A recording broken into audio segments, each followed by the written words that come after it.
الأفكار عاملة زي الضوء بالظبط، بتنور الطريق قدامك.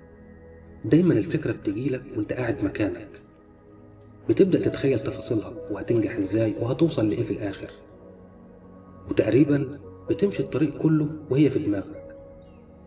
في ناس بتكتفي باللي شافته في دماغها وتبدأ تدور على حد ياخد بإيدها ويعديها الطريق ده، فبيروح يقول فكرته لأي واحد يقابله ويحاول يقنعه بيها ويوريه اللي هو شايفه في دماغه.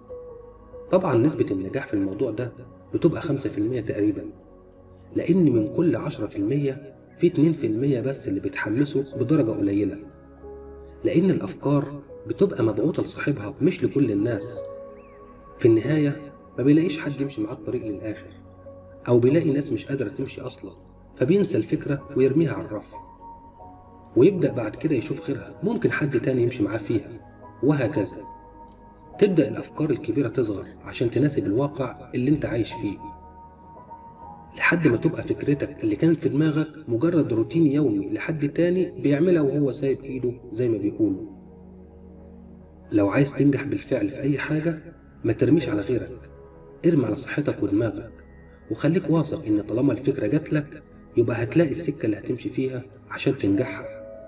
هتلاقيها حتى لو مفيش اي مؤشرات دلوقتي، هتلاقيها بس لما تسعى وتبدأ تاخد خطوات لقدام.